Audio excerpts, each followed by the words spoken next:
this lecture, while it's probably often done third, could easily be done first, again, because it's probably the most important. Ultimately, it's the loose nut behind the wheel, not the loose nut on the wheel, that causes accidents. As we look at accident data that has been provided to us, as a rule, with very few exceptions, almost everything can be attributed to pilot error.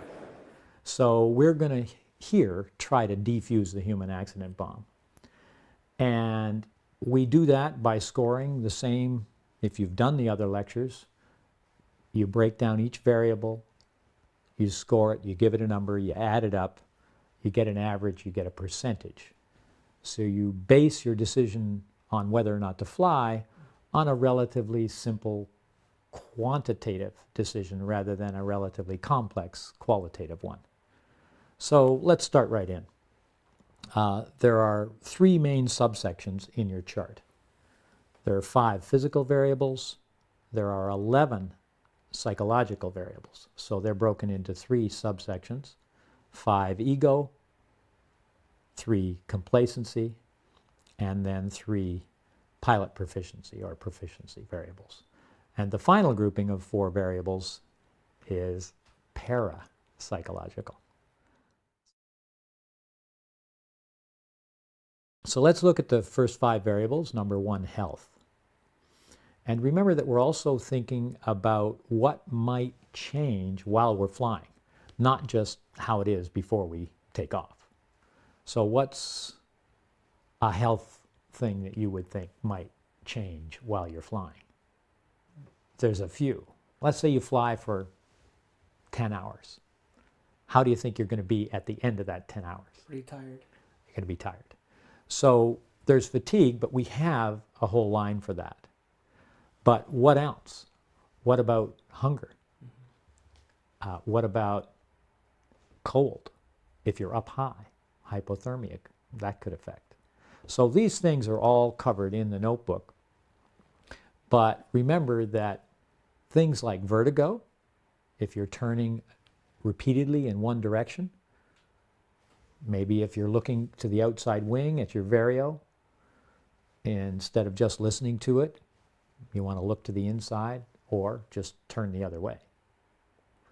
So these are variables that are nuts and bolts, conditioning. A health variable that could affect you, a normal, like mechanical problem, like you've got a sore ankle, you've got a broken wrist. I say broken wrist because there was once a pilot who won a U.S. Nationals championship flying with his one arm in a cast. So, I mean, you can do it, but is your reliability as high? I mean, this stuff is pretty much common sense. The problem with common sense is it's not very common anymore. What do you do about conditioning? I mean, obviously you can work out at the gym. I'm a big fan of yoga, especially hot yoga. It's really increased my practice in its depth, and the heat is great because, you know, you get a workout just from sweating and you get a detox. So, but anything that you do on a regular basis to keep yourself in shape is going to enhance your flying, and especially if you're flying a lot. Are there many things in conditioning that could keep you from flying or looking ahead to reflexes? Yeah, well, just because you're slow doesn't mean you can't fly. Right.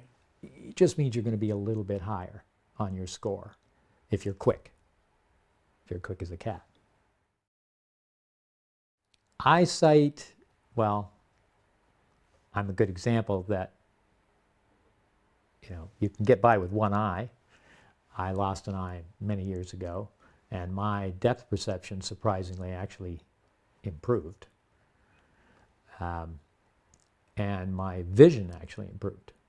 The eye I lost was a weak eye, and contrary to a popular opinion that, you know, 2 eyes actually help each other out, you know, it's easier for somebody with 2 eyes to read and so on than somebody with 1. It's actually the opposite, especially if your eyes are of different quality. You're going to have a little difficulty with interference of 2 eyes. So you actually do fine with one eye. And what about fatigue? It's really the most important of these, and certainly changes while you're flying. The thing about fatigue is it's how many people, especially active guys, are ready to admit that they're tired? Not many. Not many. So it's how do you recognize that? Are there any signs? Are there any signs that you're getting tired? Well, certainly your reaction time decreases, your reflexes go down. Your mood might change. We've got a whole line that covers that. Your depth perception. But these are things you might not easily recognize. So what would you recognize? If in the old days when we used to climb hills, I mean, if you were climbing hills, you'd get tired. You'd notice you were tired because you're panting going up the hill. But these days, where routine flights of many hours, I mean, in competition, guys often fly 4, 5, 6 hours every day, day after day, sometimes even longer. So, I mean, flying is a great conditioner, and it'll help you. But be aware of that, monitor that. If you're at the end of a flight, that's why cross-country is a very advanced maneuver. Flying cross-country, you're flying into a landing area you've never seen before. You've got to do the bottom half of the wind chart from the air. It's very difficult to tell. And then it might be late in the day, so it's maybe getting to dusk. Your vision isn't quite as good as it was, plus it's being reduced by maybe you're a little tired, but also you're probably getting low on water. And that really decreases your vision, especially depth perception. So all of those things just cover it. I mean, it's just exactly like the other lectures, like the wind. You don't have to spend an awful lot of time on each line. You just want to think about it, give it a score, and adjust as you go. If you're thinking on one of your early cross-country flights, should I go another 50 miles? Should I go another 5 miles, 10 minutes, whatever? Maybe if you have that thought, it's time to land, while there's still good vision and a good sized landing area that you can see, rather than pushing it and extending your limits. Always better to stay well within them. In fact, that's our motto, isn't it, from the beginning? Do you remember that? Know your limits and stay within them. I mean, really, that's the essence of risk management. Okay, what is ego? I mean, I have in the scoring guide, and just like the other charts, there is a scoring guide. Under ego, the top guy is somebody who's introspective and flies for his own pleasure only. That's somebody who has their ego well in control. I mean, you can't be without an ego. It's something we have and need. It's a good thing. It's just, if we think of the negative side, what's somebody who has an ego problem? How would that manifest? Sorry? Too large of an ego. And how would that manifest? What would we see? What would make us say that guy or girl is an egomaniac? Stunt flying. Okay, they're pushing limits. They're maybe talking loudly. They're maybe overconfident, which is another whole line coming up. But that kind of thing, we all know what goes with that.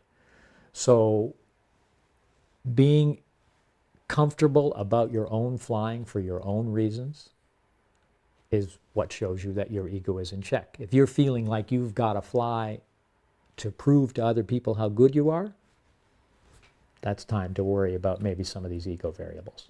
I used to fly mostly for my ego. I was very, very much into, being the hot, badass pilot. How steep a wing over can you do and stuff like that. Quite the show off. And Arjan's death and subsequently working with students has really changed for me what flying is all about. It's much less about my ego and showing off for other people now. And in fact, it's actually a very spiritual thing for me now. When I fly here at Box in the evening and a glass off and I'm the last one on the ridge and the sun is setting, I'm often moved to tears and I go to the LZ unable to see where I'm going because it's such a spiritual experience for me. It's interesting that the very next line I have is spectators, but really 7 and 8 could interchange. Cameras and spectators, they're kind of subsections of the same thing. What do you need to make an egomaniac really shine? Lots of spectators. You need lots of spectators. You need a crowd. Or one camera, especially from a large TV network. And there's a story in the notebook about how I learned that lesson the hard way. So spectators, thousands is a bad thing. So what would be the most reliable number of spectators without looking? 1? None. You'd think none. You said 1. But actually, you really want to have somebody there to make sure. I mean, what if you land in a tree? You might need help. So you really want to have one person at least there. And if you don't have one person there, you want to at least, if you're going flying, make sure somebody knows where you're going and when you plan to come back so that they can monitor you if you need help. These days of cell phones and modern communications technique, that's less of an issue than it used to be. But certainly, no spectators is, it's maybe not as unreliable as it used to be. It's not a 0. Nothing we've come to so far is a 0, except maybe in health, a broken back or something like that. And yet paraplegics fly. So, you can still do it with severe physical limitations. They need not be disabilities. Are there different categories of spectators? And certainly there are. What about your loved ones? They want to come and see you fly, of course. They want to take your picture, of course. And you want to focus on your flying. Sometimes those kinds of spectators, like your family, are some of the worst. You need to, from a reliability point of view, because let's say they drove a long way or whatever to come and see you fly. Or they're in a different place and you're flying where they are and you don't know the site and the conditions that well. So you're going to be tending to stretch limits to try to satisfy your desire to show them this beautiful sport that you love. So that's something where you got to watch it. When I used to teach swimming, when I was in university, I didn't want parents around because the kids just weren't focusing on the learning. They'd be distracted, either to show off to mom or dad or, because they were embarrassed that they were there, one or the other. Sometimes both. Crazy. With cameras, it's a special situation because you've got that added thing to concern yourself with about what is the camera trying to get? Are you trying to get that special shot? I said, well, it would be really great if we could get that glider kind of up against the silo, right? You want to, come as close as you can to that obstacle. Be looking great on the camera. So modify your desire to get the shot. Temper it with a little reality about you want to be there to fly another day. Then we get into the next two, which also could be interchanged. We got peer pressure and we've got competition. These are other aspects that are in the ego grouping. When you think about peer pressure, I'd like to think that at our club and at most clubs, it's a really positive thing. You got a bunch of guys that fly together, they like each other, they're at the same place, and they're helping each other out. It's very rare we get negative peer pressure. We've had a few guys around who are a little pushy, like, hurry up, I want to fly, don't take so long in line, that kind of thing. That's kind of negative peer pressure. But then think about a situation where maybe one club is visiting another club. And there gets to be a little kind of rivalry there, and that's why I say there's a gray line there between peer pressure and competition. They both came up with the same assessment that the peer pressure drove them off the cliff. They would not have launched normally, but because everybody was pushing, they allowed that pressure to dictate what common sense they should have had. You don't want to get into that pushy kind of peer pressure. We want to be supportive. A lot of people think they're helping people. Let's say there's somebody on launch, and I can think of lots of stories. And they're a little reluctant to fly. And so somebody's there, maybe thinking they're being positive, saying, come on, you can do it. It's fine, you can fly. Go ahead, go for it, you'll be fine, kind of thing. And kind of pushing that person off the mountain. But maybe it's not the best thing. Maybe there's always going to be better days to fly. Maybe it's better to wait. The situation that I'm thinking of, I'll never forget. I came upon a situation where a woman was standing on a very dramatic ramp launch off a cliff. Turns out she hadn't flown for over a year. Her last flight had been a disastrous crash. She'd broken her leg. The winds were not ideal. She had a bit of a tailwind. And I mean, if you think back to the wind chart, what's the score in wind speed if the wind's wind direction if the wind's behind you? 0. It's a 0. You should not fly. So even if she'd been a good pilot, it's an iffy takeoff. Very steep launch, so probably a really strong pilot would be able to get away with it. But these guys were really trying to push her off that mountain. And maybe I made some enemies, but I walked up and I took that glider and I looked her right in the eye and I said, you know what? You are not going to fly today. Let's back this out of here. It was just so obvious to me that it was pushing limits, that it was taking a chance. In a situation like that, she wants like a whole line of 10s on her charts of reliability. She wants it to be a perfect spot, a perfect day. She doesn't want to have to put up with that. So that's the kind of thing where peer pressure can be well-intended, but maybe pushy, maybe negative. Competition can make the ego shine. It can also be a great example for positive peer pressure. You get a bunch of really good pilots together. They gather, they exchange their information, they help each other on the tasks. Like, there's really wonderful things to be gained in competition, and there are a lot of guys that just love competition. Well, I've always loved competition.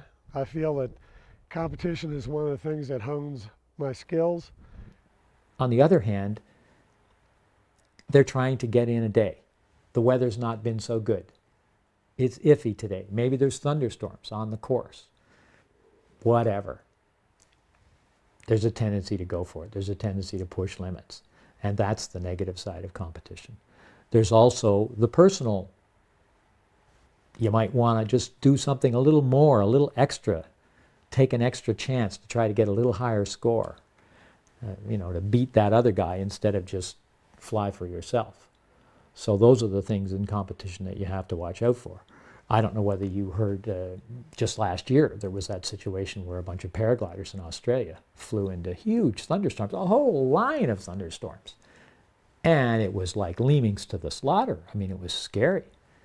And I think one person did die, and several others were beaten up pretty badly.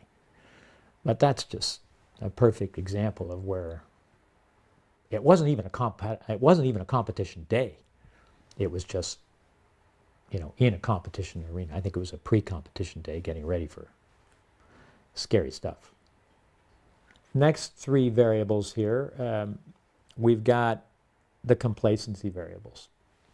And you'll notice on the right-hand side of the chart, there are the things that we need to keep together in order to keep that grouping as positive as possible.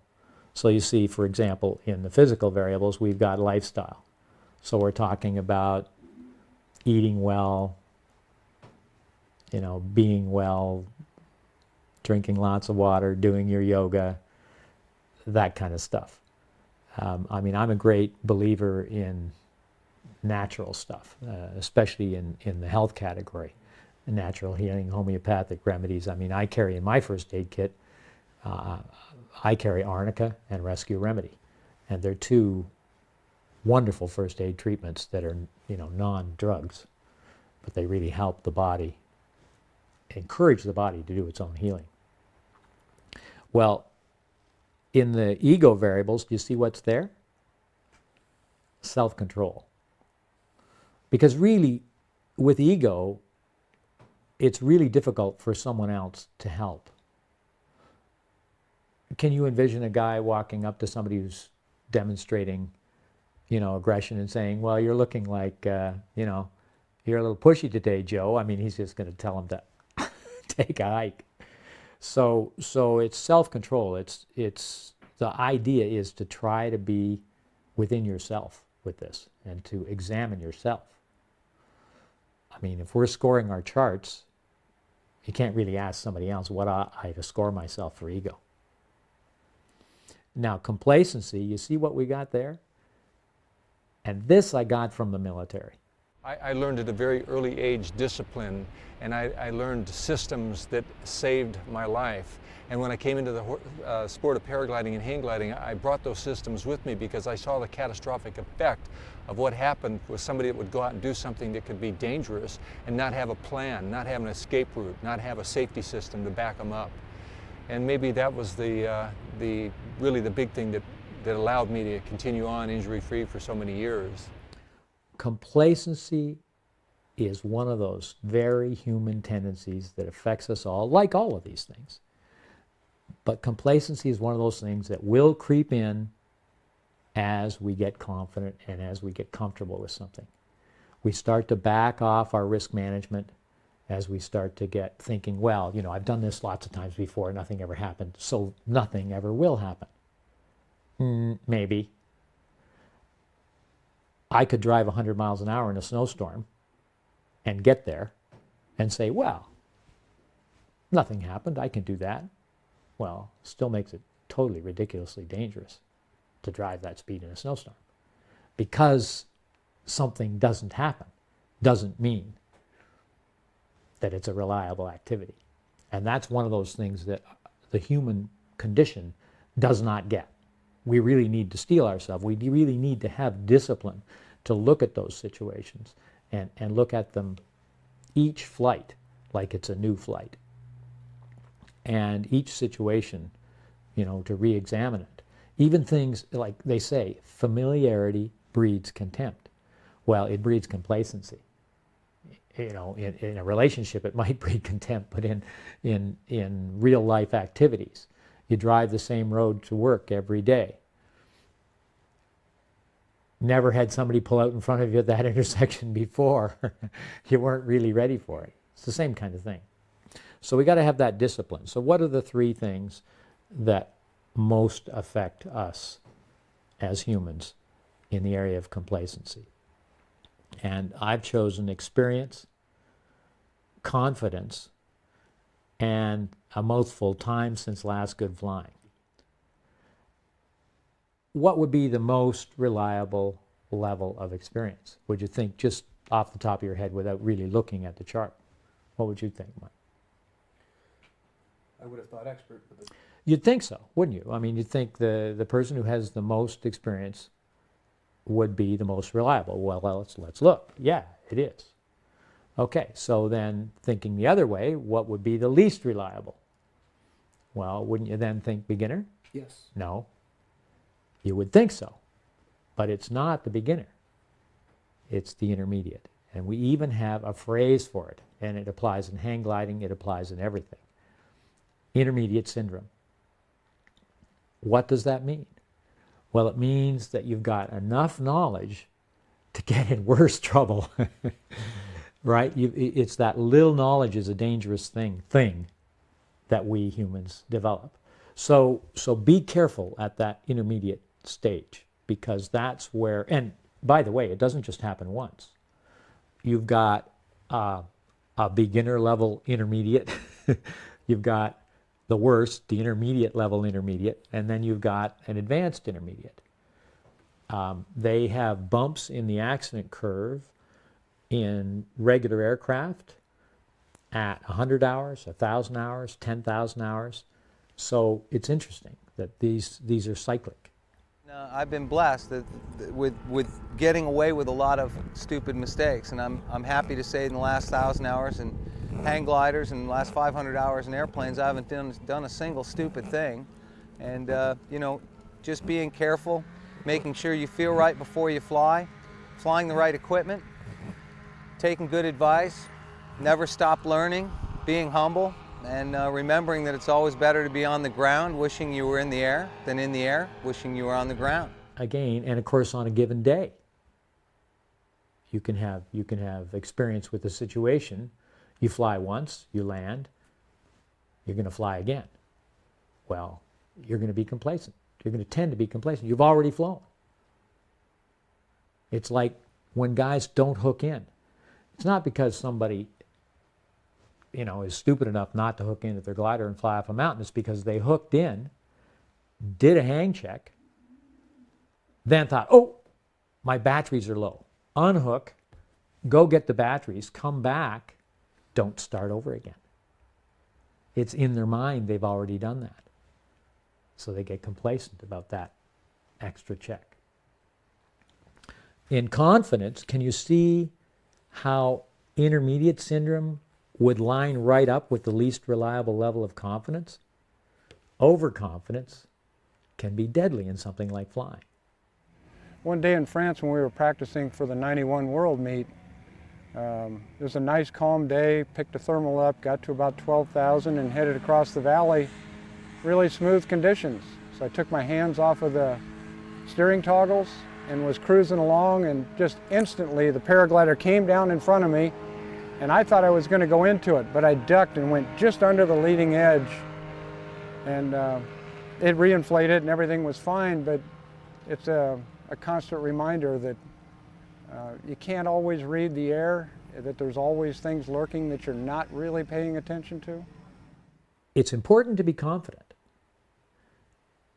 It's not a zero to be fearful. However, it is less reliable. But still, the least reliable is overconfident. Underconfident or fearful is in the middle. It's unreliable. Why? Why is it, why is it at all a bad thing to be nervous and fearful? Well, what if you need suddenly all your skills, all your acuity? What if you need to react quickly to some kind of a situation? On my solo flight, when I was accustomed to launching with crosswind launches, and I found myself in a zero wind situation, well, this was foreign to me, and because something's foreign, it can tend to bring up fear. And I was able to immediately kick into the training that I'd been taught by my instructors to go through the checklist. Is this fear reasonable? And in this case, it was not. It was just something that was unfamiliar. And then I was able to then step into it and go, so what do I need to do differently this time in order to launch safely? If you're fearful, it's really easy for the computer to just gray right out and lock up. I've seen it happen in students. As an instructor, it's the scariest thing. If somebody locks up, you could be shouting their name in their ear. They will not hear you. It's exactly analogous to a computer locking up. It will not respond. So that's why being fearful, you want to score yourself low. Like that girl, you don't want to put yourself in a situation where there are a number of low reliability items that you're going to be dealing with that might require you to be right on your game right now. We want to be just balanced, confident. By the way, the charts are a good way to help you become confident, because if you go through, you've got high numbers, then that gives you a good feeling and kind of relaxed and ready. That's the way you want to be. Going to number 13, the complacency variables, time since last good flying. What does that bring to mind? I mean, most people look at this line and go, I beg your pardon? And if you look at the most reliable, See what it says? Optimum 10 times flight time. So what I'm basically saying is that time in the air is somewhat elastic. It stretches to be about 10 times what time on the ground is. I think because it's a peak experience, because we're so in the moment, because it's a yoga where we're totally in the moment and it's so relaxed and it lasts for so long.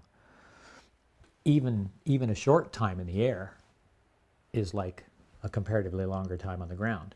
But more from the point of reliability, what I'm saying is that if you fly for an hour, it takes about 10 hours to get back to where you can treat another flight as a first flight.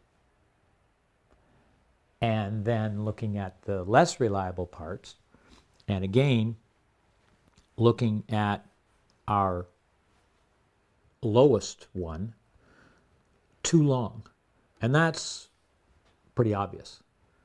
If you haven't flown for years, you're not about to step into a very difficult, gnarly takeoff and take it on. You'll want to build up gradually. So that's kind of obvious. On the other hand, what about too short a time? That's where this 10 times factor comes in. Most people wouldn't think about that. That's why we often don't fly that extra flight. You've had 4 or 5 good flights in your beginner training session. Maybe that's enough for today, because we don't want to get beyond that where it's such a short time that you're getting complacent. That's what we're talking about. And you'll notice the other aspect, the very next grouping is the pilot proficiency variables, and drugs is the next line. Flying is kind of like a drug. It gets us high in a natural way. It's wonderful. And it's addictive.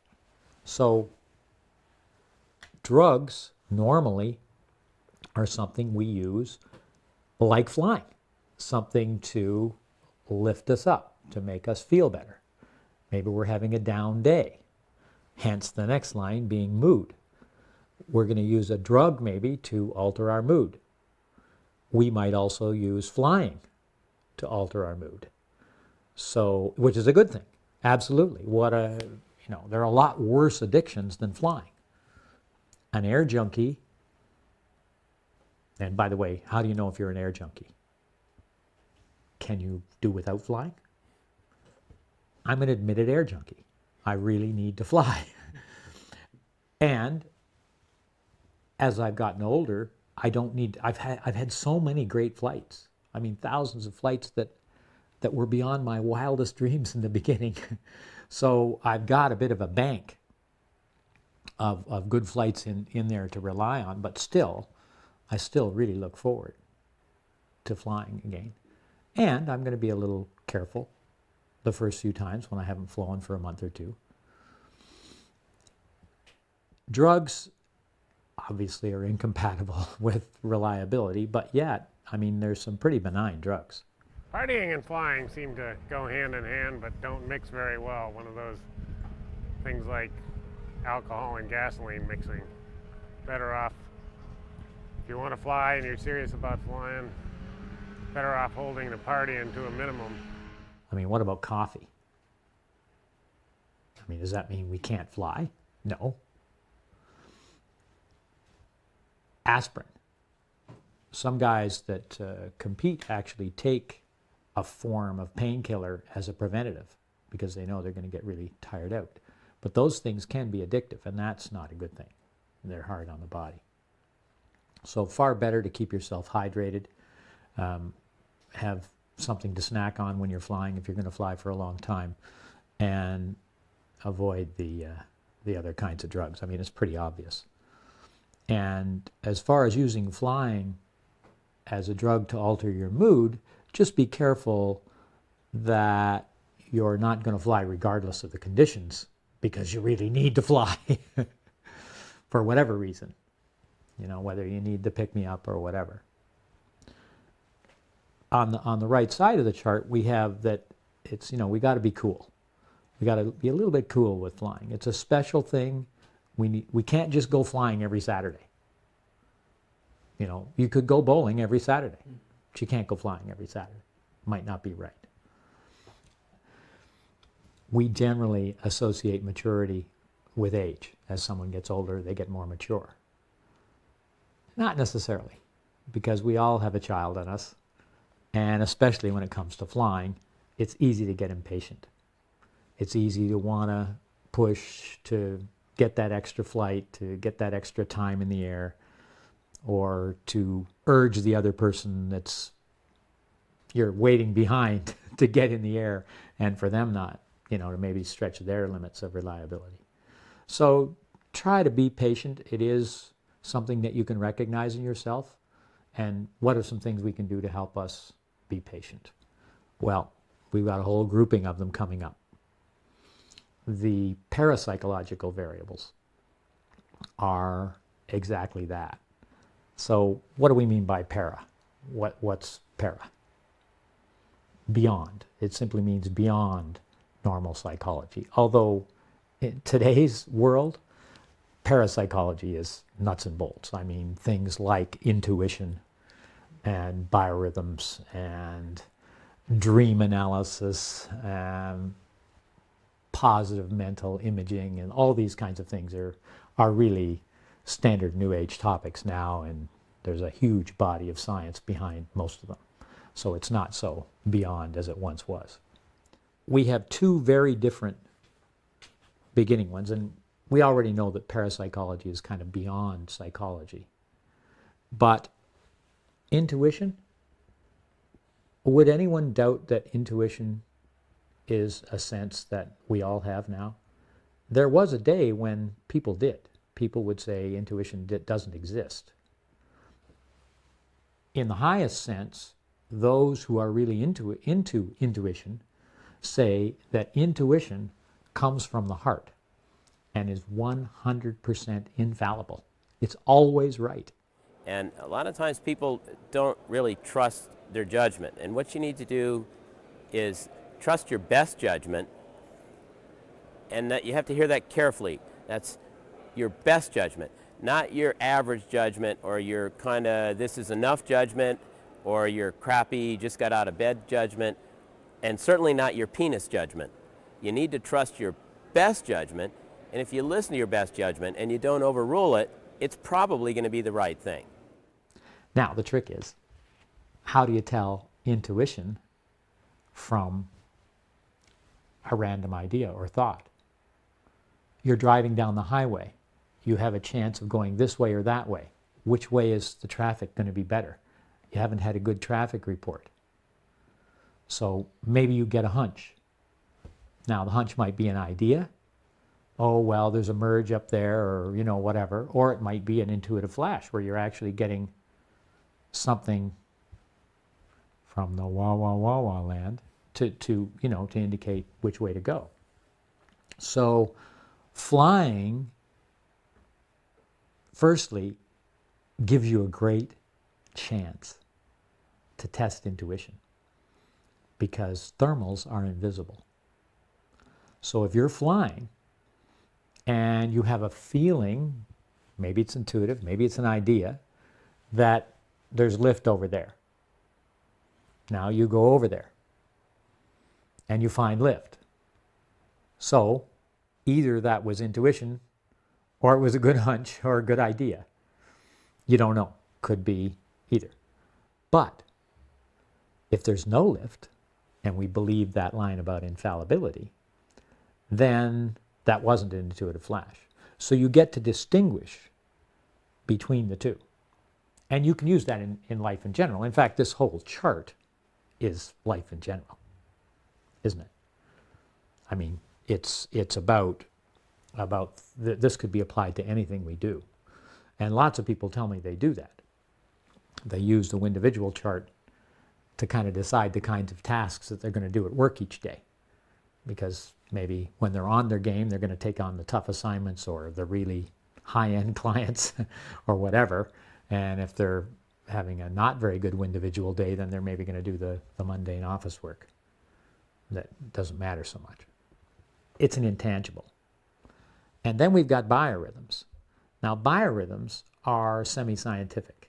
they're kind of like an astrology chart in that way. I mean, an astrology chart is quite scientific. They check out where the planets are when you were born and so on, and then where they are now, and there's a science element to it, whether or not you believe in it. And I should say very quickly, whether or not you believe in it is up to you. I mean, all I'm giving are my ideas, my thoughts. This is a very personal venue because this is a very personal topic. And these things are things that you're going to either change, modify, accept, reject, entirely up to you. But you're going to have your own code, your own way of saying, I'm good today, I'm good to go, or I'm not. Now, biorhythms, the reason it's semi-scientific and the reason I like it on the charts is it really is synchronous with other topics that we have. Let me just show you how biorhythms work. We've got 3 basic sine curves that start at birth with different, same amplitude, but different periods. So the physical, that's the brown P, every 23 days, it completes a cycle. Emotional, every 28 days, completes a cycle. How interesting. Men and women have a 28-day emotional biorhythm cycle. And then there's the intellectual, which goes 33 days. Now, the upper part is a plus and the lower part is a minus. Which would you think would be the least reliable, the most reliable? You'd think positive, most reliable, bottoming out, least reliable, right? No. The least reliable time on your biorhythm chart is when you cross from positive to negative. We've said the essence of reliability is the absence of imminent change. This is a change. It's the change that is the least reliable. There's a lot of statistical evidence to show that accidents happen on critical days. Now, this is something that lots of people say, well, yeah, but people believe in it, so it happens. But these are where people have gone back. I had an accident where I broke my leg in a car accident. And I went back years later, and sure enough, I was on a double critical. A critical is when you change from positive to negative, of physical and emotional that day. Interesting. So which do you think has the most to do with accidents? Physical, emotional, or intellectual? Emotional. Interestingly, again, like we've said in this chart, it's emotional that causes accidents. Physical doesn't cause accidents. You might not perform your best in a race, but emotional. The worst double critical would be emotional, and here's a double critical here where 2 lines cross at the same time. That would be the worst double critical for an accident, emotional and physical on the same day. Whereas this double critical, physical and intellectual, wouldn't be a good day to write an exam. But it's just kind of interesting the way that fits with what we've been talking about in reliability. So am I saying that we need to go on our computer and download a biorhythm program and check out whether or not we're okay to fly tomorrow? No. No. In fact, some people do that, and if it resonates for you and it works for you, sure. What I'm really saying is that there are a number of parapsychological things, subtler things, that little voice that whispers to you that maybe it's okay to listen to. I mean, what's the worst that's going to happen? You're going to get an intuitive hit that maybe it's not a good day to fly. So you pass. You don't fly. And then you figure out, oh, well, I probably could have flown. Big deal. There's lots more good days. What if you get an intuitive flash, it's not a good day to fly? You go fly and you crash. Okay, it's worth missing those few bad days, bracketing them with maybe a few good days because you've got the rest of your life to fly. That's the idea. And how do we know about those subtle things? Is there any tool that we've got? I mean, basically, this is self-awareness. Line 19 is about, are we in touch with our subtler side? Are we in touch with all of this? We said an egomaniac is going to have a lot of difficulty getting that he's a low, reliable dude. He's really overconfident. He's really pushy, or she. So under 19 also probably not very self-aware. And the tool is number 20, relaxation. There are people who spend their lives examining their interiors. You know, Buddhist monks who do nothing but meditate. Or not nothing but meditate, that's an exaggeration, but they spend a lot of time meditating and soul searching. So would that be a way to look inside? Is there a key there maybe as a way of looking inside? Could we use some of those techniques? Maybe it is. Maybe that's a good idea. Maybe we need to just think for a minute before we fly. What are the things that I've thought about before going? I've done my charts. I've checked my glider. I've done my hang check. All those nuts and bolts things. But then that moment where you do a mini meditation. So what's involved in a meditation? There are really only 3 key things that you do. 1, you get in a comfortable position with your back straight.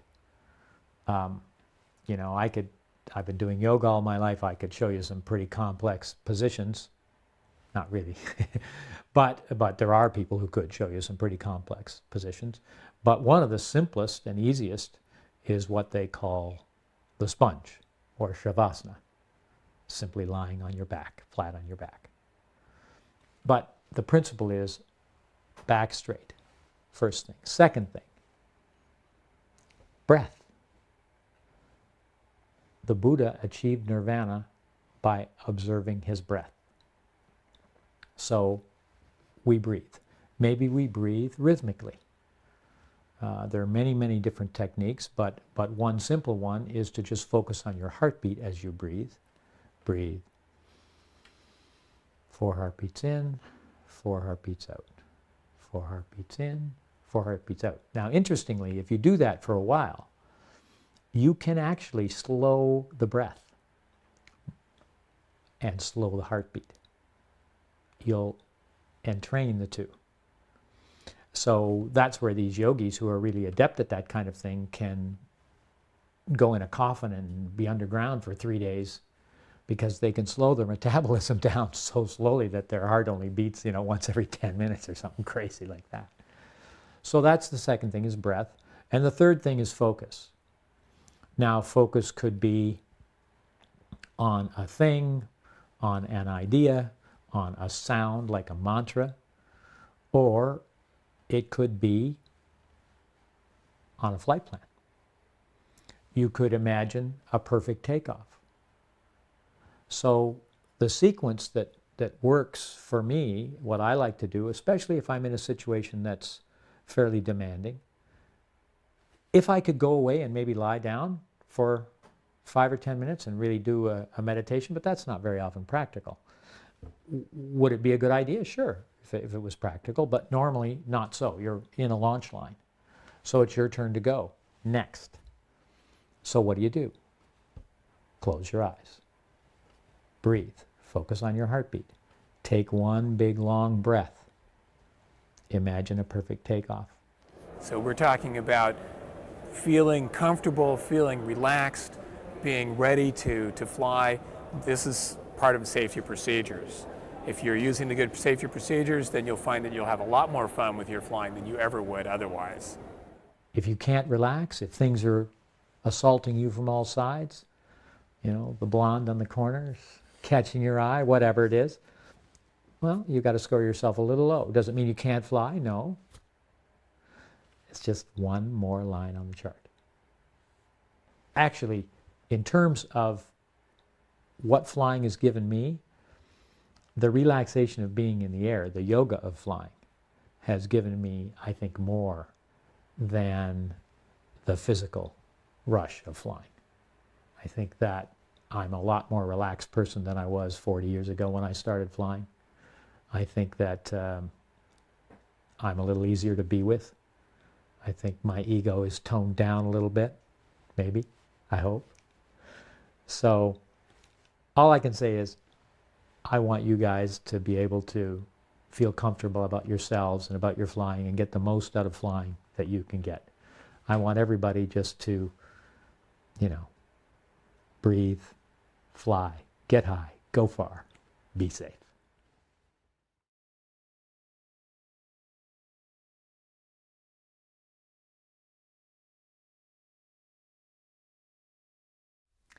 All right, here we go with sort of a postgraduate segment. This will take you a little beyond where you are in your beginner course. Check on page 45 on the notebook, and here are a few more considerations. Depending on your location on this fair planet, you may well make your first flights on a ridge. So let's go over the rules of the air. The first and most basic is, when approaching another glider, both gliders alter direction to the right. This way, there is no guesswork. On a ridge,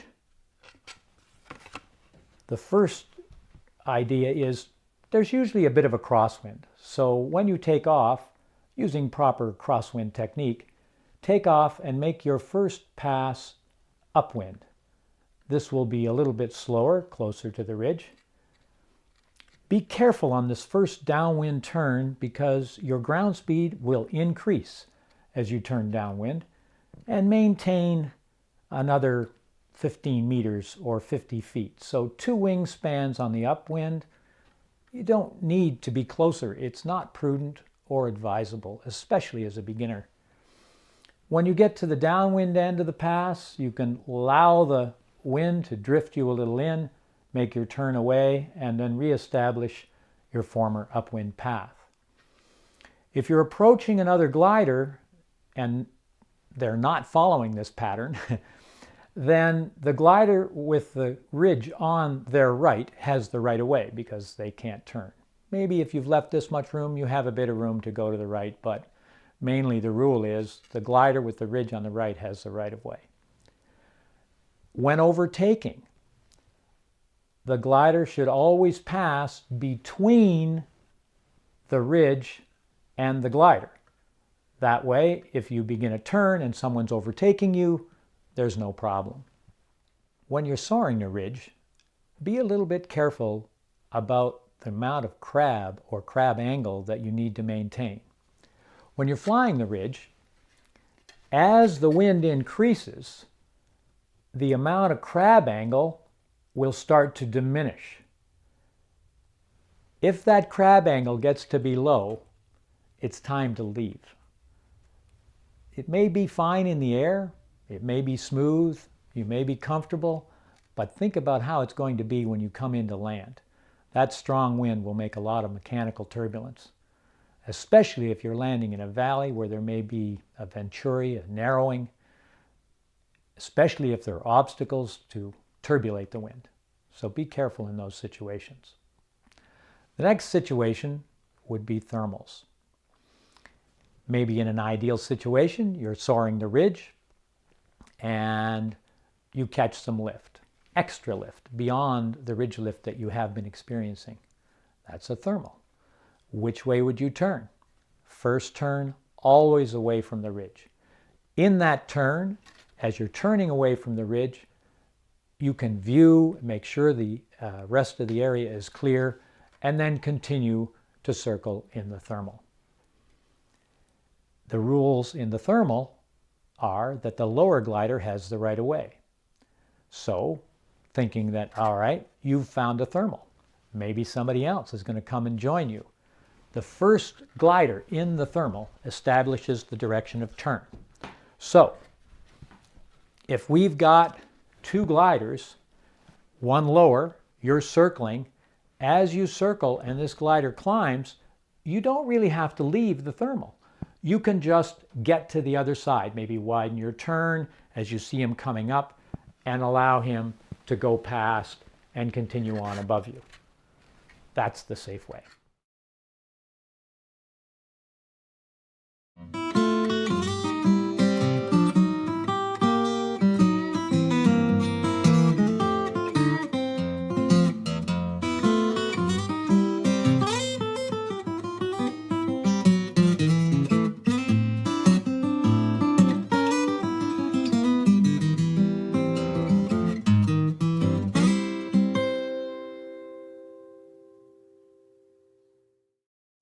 A good way to practice the rules of the road and the rules of the ridge and thermal flying is to practice walking around with your buddies, maybe on the site or even in a room, and play act as if you were flying on a ridge and where you would be and what you would do in certain situations. It really helps to have that smoothly and evenly ingrained in your subconscious so that in an actual situation you'll react instinctively in the correct way.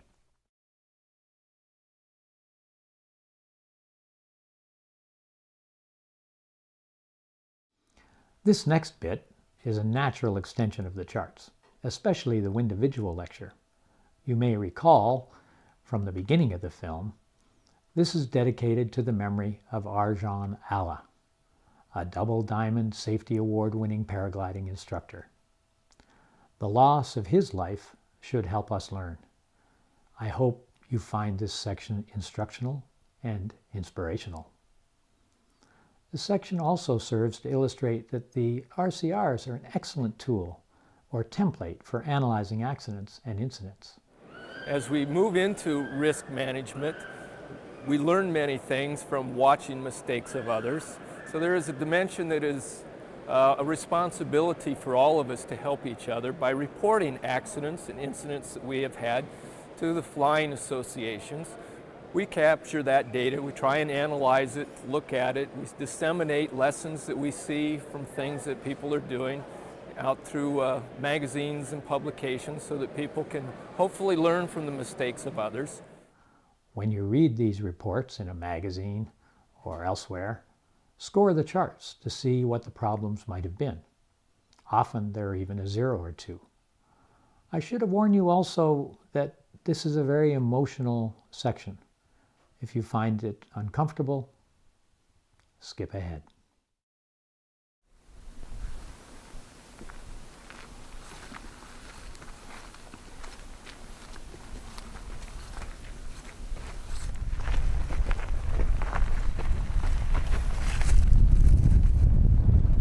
Today we're at Box Canyon, is one of our best flying sites here in Tucson, and we're standing on the north launch, and basically we have a ridge that runs east-west here. At a certain time of the year, in the winter and the spring, we get these very nice post-frontal northwest winds that come out of the valley, and so this whole ridge that we're standing on becomes very soarable. In 1998, March the 1st, a whole group of Tucson paraglider pilots had come out here to Box Canyon. We had fabulous post-frontal northwest conditions. It was a spectacular day. We had several people in the air. I was over here to the west down the ridge, and I remember I was about to turn and come back here towards launch, and I turned my head to clear the turn, and I saw this this brilliant purple ribbon laid across the sky with the desert landscape as a backdrop. And you know, I turned my head back, and my brain couldn't quite figure out what it had just seen, so I quickly looked again and saw canopies and bodies just very quickly falling out of the sky. Very shocking and disturbing image. And my first instinct was to get on the radio and call for Arjan Allah, who was our local instructor and most experienced pilot. And got no reply from Arjan, and it took several minutes for me to realize that it was Arjan that had fallen out of the sky. It just seemed so unlikely that it would have been Arjan. And what had happened, Arjan had been flying one way down the ridge, and Red, another local pilot, had been flying in the other direction. And as they approached each other, they had an altitude differential and you know, a bit of space. It didn't seem that there was going to be any sort of problem with their trajectories. And Arjan initiated a turn away just as Red was initiating a turn in, and things just happened very quickly, and Red's body wound up going right into the leading edge of Arjan's canopy, and Arjan's canopy just wrapped around around Red, and Red's canopy stalled, and the both of them just fell out of the sky. Red impacted right up here on top of the ridge, and Arjan impacted just slightly lower. Red wound up with a broken back. Fortunately, everything turned out okay. He had surgery and a lot of therapy, and he's going to be okay. Arjan died, as best we can tell, instantaneously from massive internal injuries. It turns out he was mortal and human, just like me and everybody else. And that an accident like this could happen to Arjan means that it could happen to any of us just as easily. The local pilots, you know, we all fly together and we know our sites, and so we don't necessarily always follow the rules of the ridge.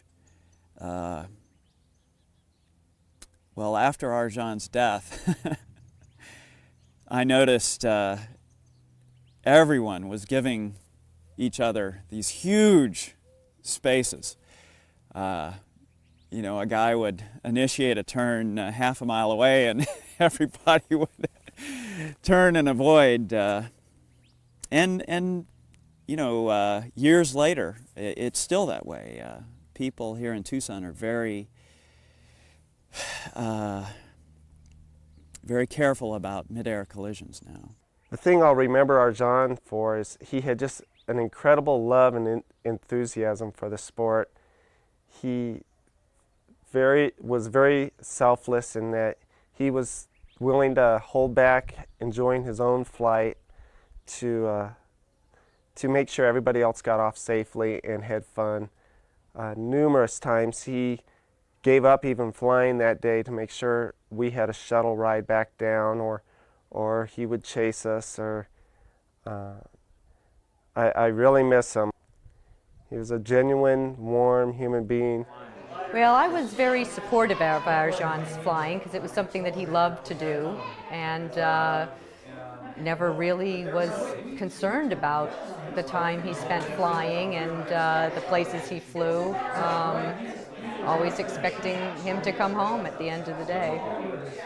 I think we have to do what we love and, you know, go where our passion is, but I think we have to realize that we can't be cavalier about life, that we can't take life for granted. On March the 1st, 1998, in this very spot, I performed CPR on my friend Arjan, trying to bring him back to life after a paragliding accident. And I didn't realize it at the time, but Arjan and I were a lot alike. I saw a lot of myself reflected by Arjan. And you can imagine blowing air into someone's lungs is a very intense and intimate way to experience death. And when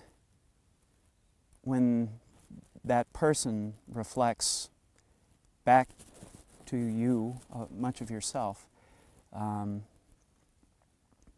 you can see how it's in many ways like confronting your own death. And so Arjan's death in many ways forced me to confront my own imminent death and mortality. And thinking about my death led me to think about my life and the way I was living my life. And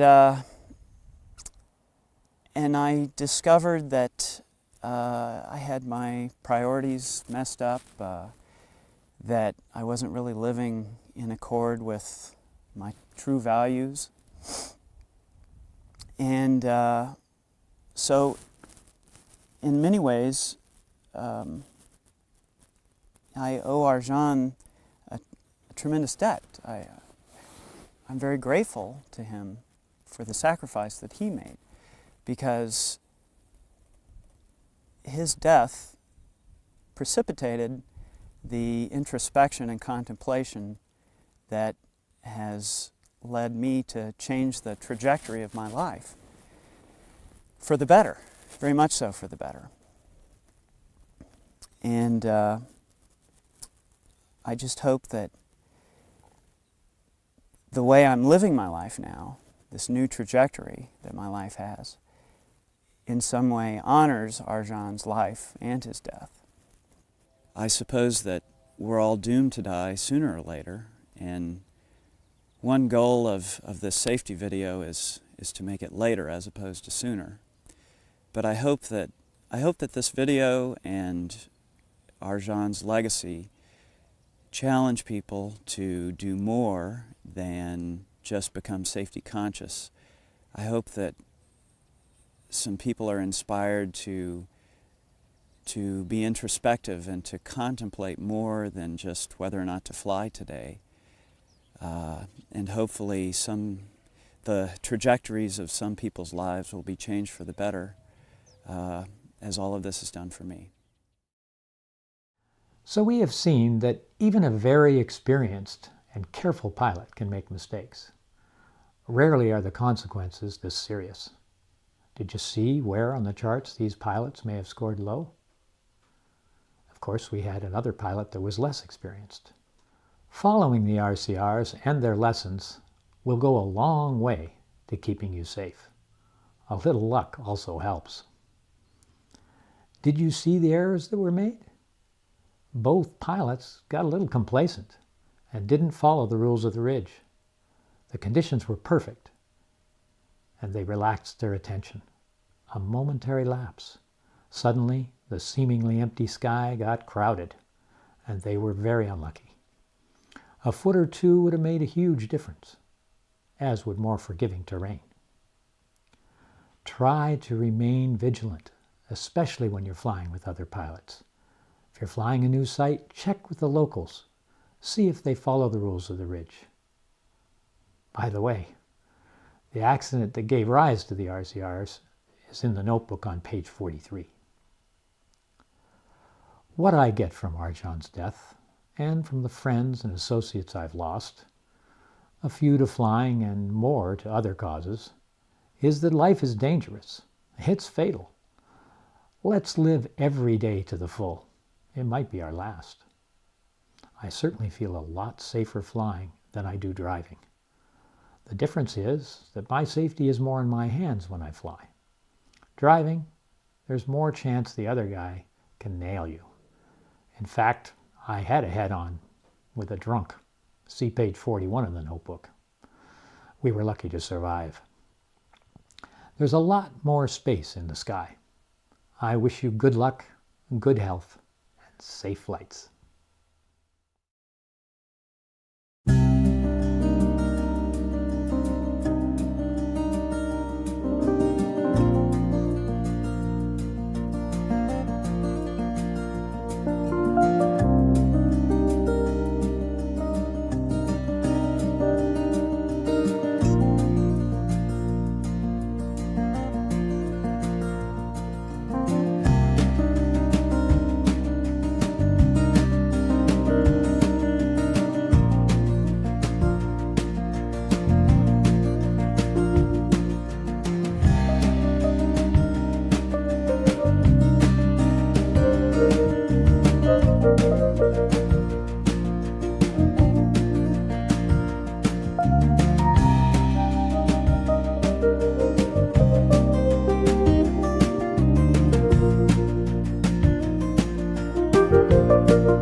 I'd like to close with a little meditative music. My daughter is singing a Sanskrit metaphysical lullaby, if you like, over top of a visualization. This is sort of a guided flight, and I'd like you to imagine yourself flying as I speak. So this will be in a sort of a meditative stance or pose, so get comfortable, maybe sitting in a chair, and straight back, maybe open palms, and close your eyes. Now, you can breathe rhythmically as we described in the relaxation exercise at the end of the Windividual lecture. Using your abdomen, nice deep breaths to get relaxed. In and out through your nose. And now, imagine yourself on a perfect mountain. The wind is light, blowing straight up the hill in your face. You've done your charts and you're feeling perfect. You've hang checked. You're ready to fly. You pick up the glider. It balances effortlessly in the wind. And you walk, trot, run into the air. Ah, flying. A dream come true. You turn and float along the ridge, looking at the beauty of the valley, checking out the horizon and the clouds. And then you feel a little lift. You turn and climb, eagle-like, floating in a lovely giant thermal. And you get high. You fly for a long time. You're totally relaxed. And now you leave and start to head into the valley to land. You set up, upwind, then fly your downwind leg, base, and final. Coming in with good speed, letting the speed off, flaring gently to a perfect landing. And now you unhook, step out of the glider, slide out of your harness, and lie on your back. Feel the sun. Feel the earth. It's my belief that we all have a spark of the infinite within us. Flying fans that spark. May yours burn brightly. Thank you.